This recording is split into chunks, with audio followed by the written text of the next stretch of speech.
mars 2021. Aujourd'hui, en Valais, au Jura, à Fribourg, Neuchâtel et Vaud, c'est le samedi des bibliothèques. Chaque bibliothèque participante répond au thème « Même pas peur ». Quel thème? Pile poil une année après la fameuse annonce du Conseil fédéral qui a laissé les Suisses pantois. Des hauts et des bas ont suivi, mais là n'est pas la question du jour. Avec les cabotins, nous vous proposons de marquer cette date par 2 enregistrements, avec comme point central le fameux 13 mars. D'abord l'avant, du 1er janvier au 13 mars, et un deuxième épisode pour l'après, du 14 mars au 11 mai. Commençons donc par l'avant. 3 lecteurs des cabotins, Marie-Christine Barraspigna, Catherine Brady et Nathalie Créta-Luyet, vous invitent à vous imprégner de l'ambiance de ce début d'année 2020, du 1er janvier au 13 mars, avec des extraits des livres suivants. La première vague de la cellule enquête Tamedia.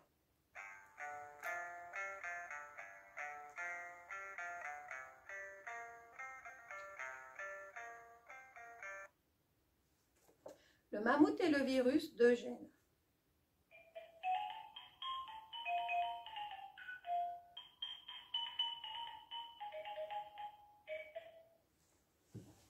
Comme vous, l'équipe de la bibliothèque se réjouit de découvrir ce qu'ils nous ont concocté. N'attendons donc pas plus longtemps.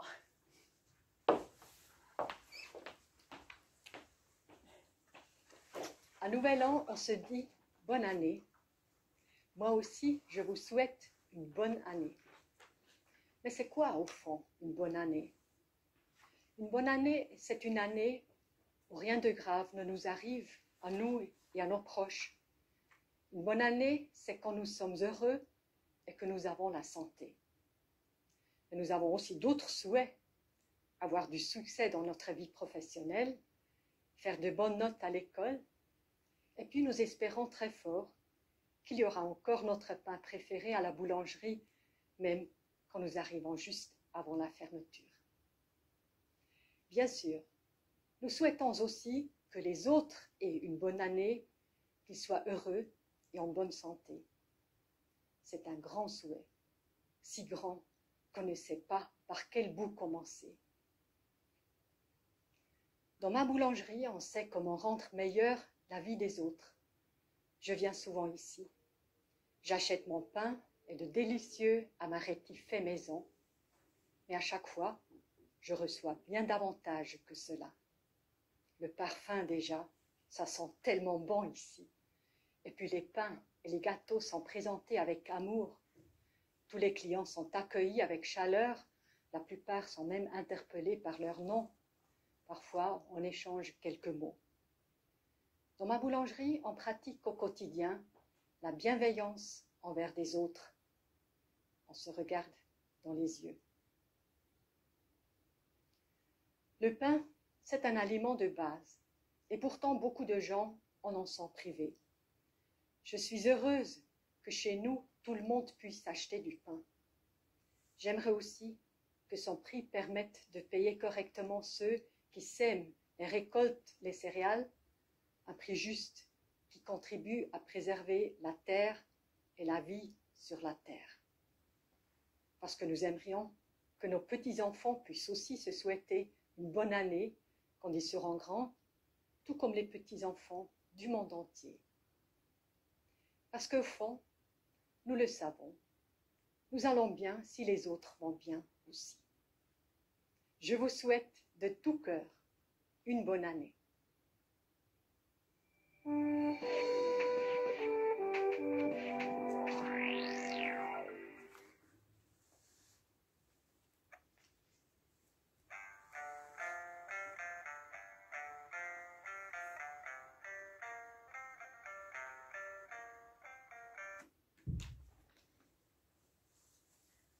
À Wuhan, l'ophtalmologue Li Wenliang, 33 ans, est convoqué dans un bureau de la sécurité publique. Il est accusé d'avoir répandu de fausses rumeurs. Le 30 décembre, ce médecin de l'hôpital central de cette métropole de 11 millions d'habitants a averti ses anciens collègues d'université d'une possible nouvelle épidémie de SRAS. Ils doivent bien se protéger eux et leurs proches. Les quelques mots qu'il a écrits sur un forum privé se sont rapidement retrouvés sur Internet, aux grandes dames de Li Wenliang, et ne peuvent plus être censurés. Au bureau de la sécurité, le 3 janvier, le jeune ophtalmologue est obligé de signer un document dans lequel il reconnaît avoir émis de fausses remarques et admet avoir perturbé l'ordre social. Li Wenliang s'engage à ne pas parler davantage de la maladie. Il ne tiendra pas parole.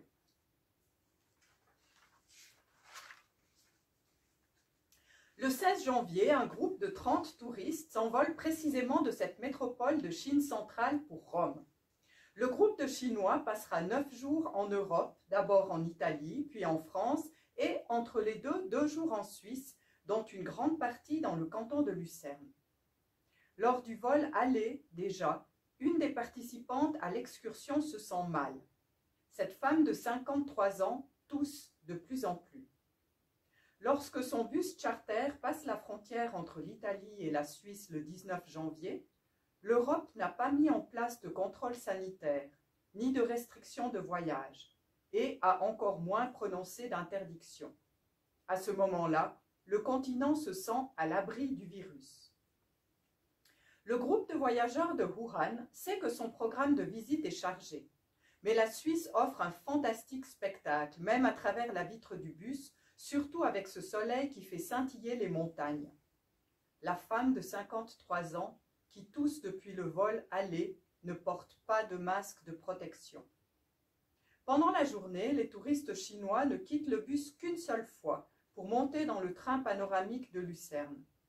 La Golden Pass Line les emmène à Interlaken en passant par le col du Brunick enneigé. Le groupe de Wuhan s'installe pour la nuit du 19 au 20 janvier dans un hôtel de Sursee.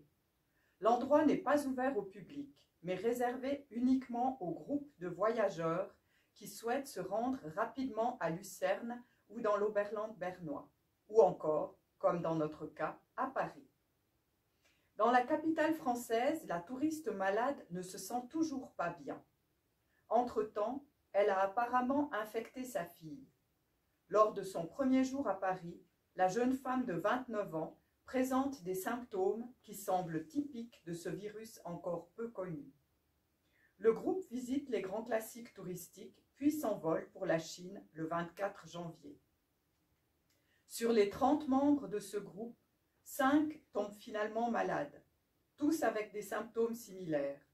3 d'entre eux sont testés, mais seulement après leur retour. Wuhan est alors déjà en quarantaine. Tous les 3 sont positifs au SARS-CoV-2. Mais lorsque le World Economic Forum commence, l'OFSP considère toujours que le risque d'importation du virus en Europe est faible, même s'il existe des vols directs de Wuhan vers Londres, Rome et Paris. Les mesures de restriction d'entrée sur le territoire telles que celles prises par certains pays d'Asie du Sud-Est ne sont pas indiquées pour le moment, estime l'Office fédéral de la santé publique. 22 janvier. Alain Berset n'a pas grand-chose en commun avec Donald Trump. Mais une coïncidence lie le ministre suisse de la Santé au président américain. Tous deux font leur première déclaration publique sur le coronavirus au même endroit, à Davos, et le même jour, le 22 janvier, deuxième jour du WEF. Berset et Trump veulent rassurer. Durant ces semaines, c'est ce que font pratiquement tous les chefs d'État dans le monde. À part cela, les interventions au WEF du conseiller fédéral qui a grandi et vit toujours à Delfaux, dans la banlieue de Fribourg, et du président américain, un enfant new-yorkais du Queens, ne pourraient être plus différentes. Trump, comme à son habitude, spontané et absolument pas préparé, est questionné lors d'une interview télévisée au sujet du premier cas confirmé sur sol américain à Seattle. Le journaliste lui demande s'il y a lieu de craindre une pandémie. « Non, pas du tout », répond Donald Trump. « Et nous avons tout sous contrôle. Il ne s'agit que d'une seule personne qui revient de Chine. Et nous avons tout sous contrôle. Tout va bien se passer. 23 janvier. À Davos, Alain Berset donne l'impression d'être beaucoup mieux informé et plus engagé que Donald Trump quand il évoque à son tour le coronavirus. Mais son message passe relativement inaperçu. Le locataire de la Maison-Blanche vole la vedette à tout le monde. Le forum aborde des sujets plus brûlants que cette maladie en Chine. La situation économique, le changement climatique ou encore l'assassinat du général iranien Qassim Soleimani ordonné par Trump. Pour qui aurait pris le temps de les écouter? Les premières déclarations publiques du ministre suisse de la Santé exsudent la confiance. La Suisse est bien préparée, dit-il en se référant notamment à la loi sur les épidémies qu'il a fait adopter par référendum en 2013. Pour lui, ces dispositions constituent un cadre suffisant pour agir. Et puis, les signaux qui remontent des cantons sont rassurants. Les cantons assurent être prêts avec des réserves de produits essentiels, dont par exemple les masques, explique alors le conseiller fédéral. Nous sommes encore loin de la polémique qui éclatera quelques mois plus tard. La Suisse se rendra alors compte que les réserves cantonales ne sont pas si bien fournies, car les stocks se font sur une base volontaire et coûtent cher à conserver. 27 janvier. Un autre médecin en a appris davantage sur la maladie, bien malgré lui, jusque dans sa propre chair. L'ophtalmologue Li Wenliang, qui a été l'un des premiers à alerter le monde sur ce nouveau virus, est de retour à l'hôpital central de Wuhan, mais en tant que patient cette fois. Il se trouve dans l'unité de soins intensifs, en isolation. Il avait soigné un vendeur du marché aux poissons au début du mois de janvier. Le patient était très contagieux, mais personne ne l'avait remarqué jusqu'à ce que plusieurs de ses contacts développent de la fièvre et se mettent à tousser. Fin janvier, Li Wenliang est si mal en point qu'il doit être ventilé avec un masque à oxygène, mais il veut continuer à informer le public sur la maladie. Comme il ne peut pratiquement plus parler, il échange de courts messages textes avec un journal chinois le 27 janvier. Se sachant probablement proche de la mort, il viole l'interdiction de parler des autorités locales. 28 janvier. Les contact traceurs recherchent frénétiquement toutes les personnes qui ont été en contact avec le groupe de Wuhan en Suisse. Pendant ce temps, la toute première conférence de presse sur le coronavirus se tient au centre de presse du Palais fédéral. Elle ne dure que 35 minutes, questions et réponses comprises. Malgré le peu de temps à disposition, c'est suffisant pour que l'OFSP fasse plusieurs déclarations fausses. Pour commencer, Patrick Mattis annonce la seule bonne nouvelle du matin depuis l'estrade du centre de presse du Palais fédéral. Le chef de la section gestion des crises et coopération internationale de l'OFSP affirme que toutes les infections par le Covid-19 connues ont lieu en Chine. Mais cette affirmation erronée lui explose immédiatement au visage. Christian Althaus, qui suit en direct la prestation des spécialistes fédéraux, réagit très rapidement, comme il l'avait déjà fait en vendant ses actions une semaine auparavant. Malheureusement faux, écrit l'épidémiologiste bernois sur Twitter alors que la conférence de presse bat son plein. Quelques minutes plus tard, Althaus envoie un second tweet. Il est choquant de voir à quel point Patrick Mattis de l'OFSP est mal informé. L'OMS a déjà confirmé une infection secondaire au Vietnam le 24 janvier. D'autres cas en Allemagne et au Japon. Les deux tweets acérés ne provoquent pas beaucoup d'écho sur le moment.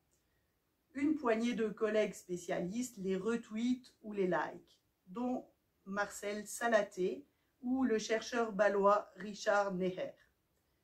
C'est ainsi qu'éclate peu après 11 h du matin le 28 janvier, un conflit qui aura un effet durable sur la lutte contre le Covid-19 en Suisse. 5 février. À Wuhan, Li Wenliang se trouve dans un état pitoyable. L'ophtalmologue, qui a été l'un des premiers à mettre en garde contre le nouveau virus, avant d'être intimidé et harcelé par les autorités, a désormais besoin d'un appareil pour respirer. Depuis le 5 février, l'hôpital rend compte de la lutte pour la survie de son employé sur Weibo, une sorte de Twitter à la chinoise. Des dizaines de millions de Chinois suivent ces dernières heures tragiques. Li Wenliang meurt le 7 février 2020 à l'âge de 33 ans. Il laisse derrière lui un fils et sa femme enceintes de leur deuxième enfant. La mort du médecin choque de nombreux Chinois. Quelqu'un écrit « Adieu, Li Wenliang » en mandarin dans la neige. Une photo de cet acte militant se répand sur les réseaux sociaux. Une profonde tristesse s'exprime sur le net. Beaucoup sont en colère contre les autorités. Mais les hashtags tels que « Le gouvernement de Wuhan doit des excuses au docteur Li Wenliang » et « Nous voulons la liberté d'expression » sont immédiatement effacés par les autorités. Cela n'arrête toutefois pas le flot de protestations. La commission de censure baisse les bras, laissant circuler les messages au sujet du docteur Wenliang sur les réseaux. Les autorités de Wuhan présentent leurs condoléances à la famille du défunt. Le gouvernement de Pékin décerne aux médecins, à titre posthume, la plus haute distinction pour un citoyen au service du pays. Li Wenliang est déclaré martyr. Du jour au lendemain, les dirigeants communistes le font passer du statut de lanceur d'alerte malmené à celui de héros national. Mi-février. Riccarda Luzio se rend en Basse-Engadine. La pharmacienne prévoit de passer une semaine avec son mari et leurs 2 enfants dans leur maison de vacances tout près de la frontière autrichienne, puis une 2e semaine chez elle à Lucerne. Des vacances au ski et enfin du temps pour la famille. Mais Riccarda Luzio ne parvient pas à se détendre. La paix et la tranquillité espérées sont définitivement enterrées quand, tout à coup, un membre de son équipe s'aperçoit que la clinique Sankt Anna manquera bientôt de désinfectant pour les mains. L'affaire est si importante qu'il n'hésite pas à déranger sa supérieure en vacances. Daniel Corr vient d'assurer publiquement que la production locale de désinfectants est suffisante. Mais Riccarda Luzio préfère jouer la sécurité. Elle ordonne à son collègue de se réapprovisionner immédiatement et le plus possible. « Je n'ai pensé qu'à la clinique Santana », explique-t-elle. « À ce moment-là, le plus important pour moi, ce n'était pas combien il en restait pour les autres hôpitaux. » Son pharmacien adjoint parvient à obtenir 600 litres. Peu de temps après, la nouvelle est rendue publique. La matière première du gel désinfectant, l'éthanol, c'est-à-dire l'alcool ordinaire, est désormais une denrée rare en Suisse. Pour économiser quelques millions, la Confédération a supprimé sa réserve en cas de pandémie en 2018. Exactement 10 000 tonnes d'alcool pur ont été liquidées et les 4 centres fédéraux de stockage d'éthanol de Dayan, de Léman, Romanshorn et Scharren ont tous été fermés en 2019. L'agroscope, le centre de recherche sur l'agriculture, vide sa cave à vin. 20 000 litres de vin, rouge et blanc, du Tessin, du Valais et de l'Avaux sont transformés en près de 3 500 litres de solution hydroalcoolique pour la pharmacie de l'armée. Dans le canton de Zug, 2000 à 2500 litres de kirsch à base de cerises nobles, affichant une teneur en alcool de 80 à 90% sont utilisés. Grands parfumeurs, petits brasseurs s'y mettent aussi. À Martigny, la distillerie Morand lance sa solution désinfectante à base de poire William, que les hipsters de Lausanne, Genève et Neuchâtel s'arracheront bientôt. parce qu'elle sent la Williamine et rend les mains douces. 19 février. Pendant ce temps, des foyers d'infection se forment en Italie du Nord. Le 19 février, on y joue au football, dans le cadre de la Ligue des Champions. Atalanta Bergame s'oppose à Valence. Dans le stade San Siro à Milan, 44 000 spectateurs sont présents, venus pour la plupart de la petite ville de Bergame, près de la frontière suisse, ou de la cité portuaire à l'est de l'Espagne. Un match passionnant qui entrera dans l'histoire sportive, puisque le petit club italien s'est imposé 4-1 contre Valence. Dans l'histoire de la médecine, car le coronavirus s'est propagé dans et autour du stade. Et même dans l'histoire de l'Italie, du fait que le match a contribué à l'une des plus grandes catastrophes du pays depuis la Seconde Guerre mondiale. Ce match, c'était une bombe biologique, dira plus tard le maire de Bergame. Plus de 2000 supporters de Valence sont ensuite rentrés en Espagne. 28 février. Le 28 février, Alain Berset apparaît devant les médias à 10 h. La réunion extraordinaire n'a duré qu'une petite heure ce vendredi matin. Le Conseil fédéral décrète la situation particulière, la forme la plus douce de l'urgence sanitaire, et prend immédiatement une mesure drastique. À partir de 18 h le jour même, toute réunion de 1000 personnes ou plus est interdite. Pour que la mesure soit efficace, elle doit entrer en vigueur avant le week-end. Sinon, nous aurions quasiment perdu une semaine, explique Alain Berset. Les concerts et les manifestations sportives qui auraient dû avoir lieu le soir même sont annulés. En Suisse, l'interdiction n'est vraiment comprise que lorsque d'autres pays suivent le mouvement. Le premier à émettre une interdiction similaire à celle de la Suisse est la France. Alain Berset a informé à l'avance le ministre de la Santé français, Olivier Véran, de ce qu'il avait l'intention de faire. Ils se sont rencontrés à Rome 2 jours plus tôt et se sont tout de suite bien entendus.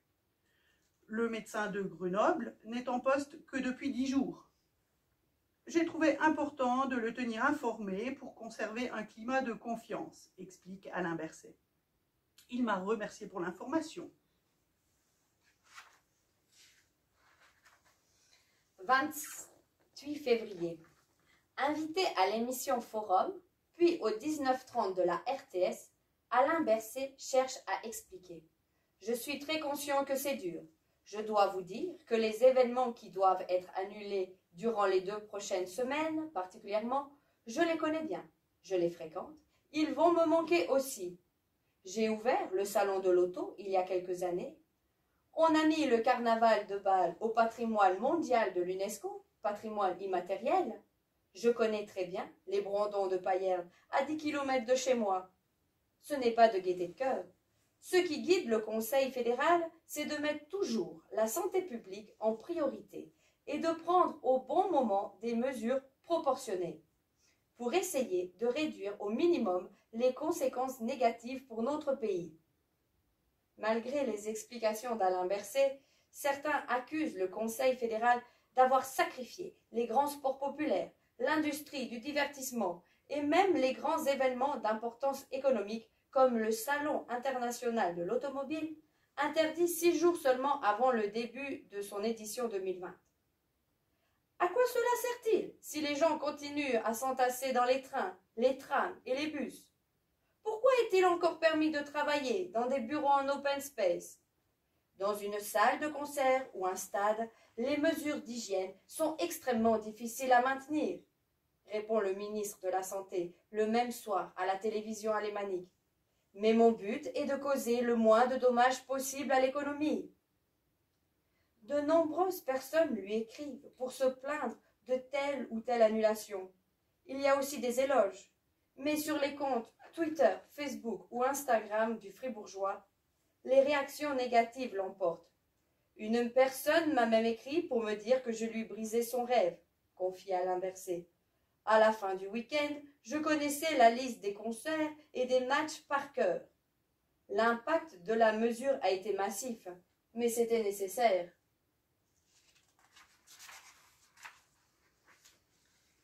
Durant des semaines, la Confédération a tenté d'arrêter le virus avec une campagne d'information.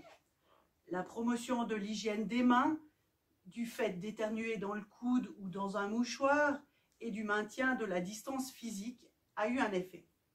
Une étude de l'EPFZ montrera plus tard que ces recommandations ont considérablement ralenti la progression du virus. Mais cela n'a pas suffi, il fallait des interdictions. Durant la même période, le Conseil fédéral a rejeté des mesures telles que l'arrêt des lignes aériennes vers les régions à haut risque, les contrôles sanitaires dans les aéroports ou les restrictions d'entrée sur le territoire. Le système politique suisse, avec son fédéralisme profondément enraciné, ses processus de démocratie directe et son gouvernement collégial, n'est pas connu pour sa rapidité. Les autorités cantonales doivent être impliquées dans les décisions. Le peuple a souvent le dernier mot et un président n'a pas le pouvoir de promulguer un décret. 5 jours seulement se sont écoulés entre les appels téléphoniques d'Alain Berset sur le téléski à Saint-Luc et la décision du Conseil fédéral d'interdire les rassemblements de plus de 1000 personnes. Cette mesure, qui évite de nombreuses infections, a vraisemblablement sauvé beaucoup de vies. Mais l'interdiction des grands événements ne suffit pas. Une évidence s'impose, des mesures plus fermes sont nécessaires. 11 mars. Le mercredi 11 mars, l'Organisation mondiale de la santé déclare que le Covid-19 est une pandémie. Il ne s'agit officiellement plus d'une épidémie localisée, car elle touche une partie importante de la population mondiale. Les marchés boursiers s'effondrent. Le nombre d'infections et de décès augmente de façon exponentielle. En Suisse, on comptabilise déjà plus de 600 cas de coronavirus et 4 décès. Daniel Koch se rend au Tessin. Les autorités cantonales veulent agir. Mais comment? Le débat fait rage sur la question de la fermeture de la frontière sud avec l'Italie.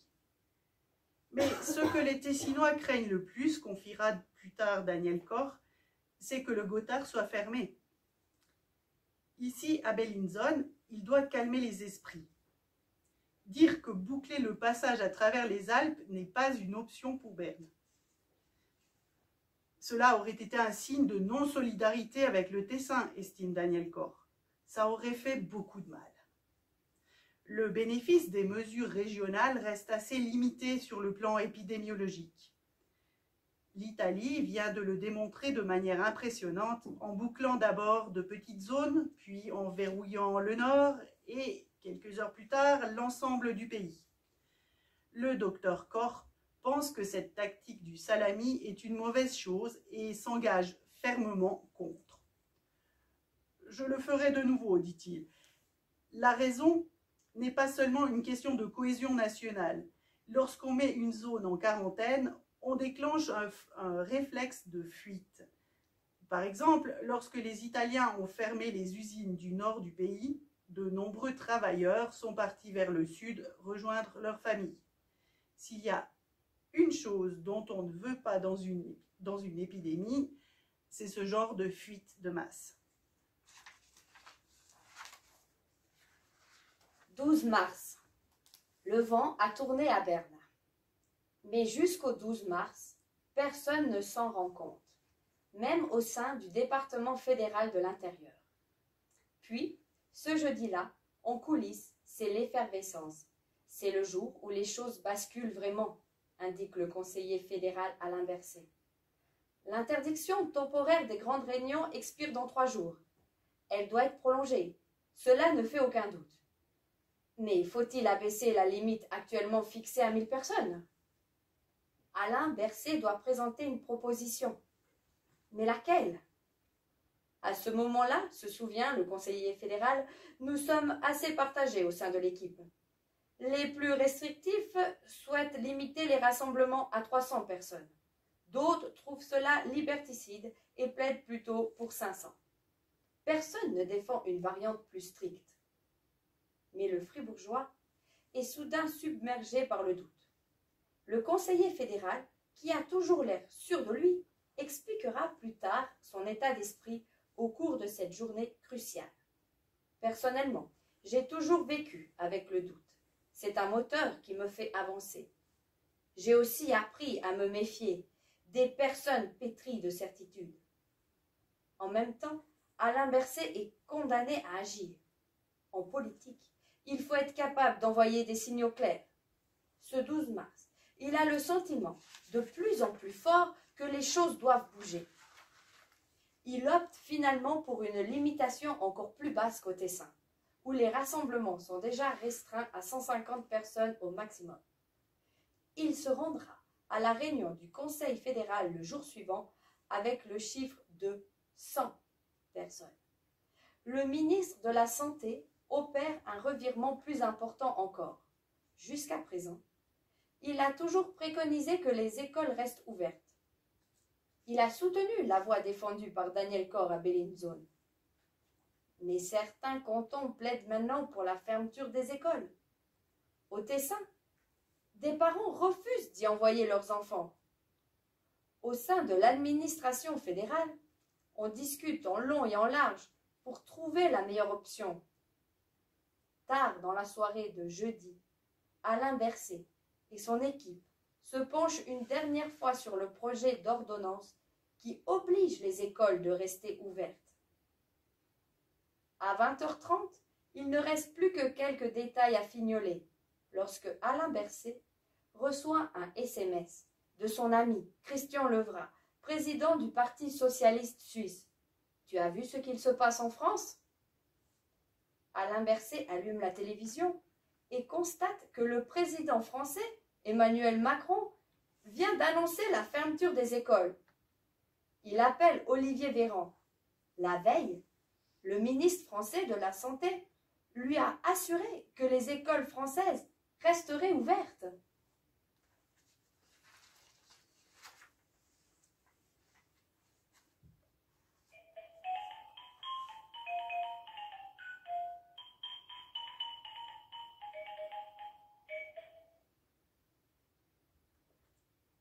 Le jeudi 12 mars, je reçois 2 messages m'annonçant que les séances programmées pour le lendemain sont annulées.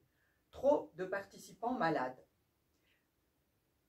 Comme mon épouse n'a pas de visite guidée prévue au musée cantonal des Beaux-Arts à Lausanne, nous décidons d'aller à la montagne. La marraine de notre fils possède un chalet à Hérémence. Il est vide en ce moment. Elle nous a invités à y monter à plusieurs reprises. Cette fois, c'est la bonne. Vendredi 13, une valise dans une main, une luge dans l'autre et 2 thés chauds dans la troisième, j'entre dans le train, suivi de près par mon épouse et notre fils de 3 ans et demi. Nouveau geste. 1. On se lave les mains avec le gel désinfectant. Il m'en reste un demi-flacon. Est-ce que la population va se ruer sur ce genre de produit? Est-ce que j'aurais dû en acheter une réserve? 2. On ne se touche plus le visage quand on est dans un espace public. Notre garçon veut bien jouer le jeu. En fin de matinée, nous sommes sur place. Un petit 3 pièces construit en 1927, si on croit la date gravée sur la poutre centrale du salon. Quelques heures plus tard, le Conseil fédéral annonce la fermeture des écoles, des crèches, des musées et des bibliothèques dès le lundi 16 mars. Mon épouse et moi, on se dévisage avec effarement. Les terroristes n'ont pas frappé. La guerre n'est pas déclarée. Un tremblement de terre n'a pas ravagé nos cités. Un ouragan n'a pas balayé nos forêts. Pourtant, on se retrouve complètement paumé. Je ne connais pas la marche à suivre. Mon épouse non plus. Les autorités cantonales non plus. Le Conseil fédéral non plus. L'Union européenne non plus. L'Organisation mondiale de la santé, pas davantage. Le soir même, sur Facebook, je découvre les photos des supermarchés vidés par des consommateurs paniqués. La décision n'est pas difficile à prendre. On va rester un peu là-haut.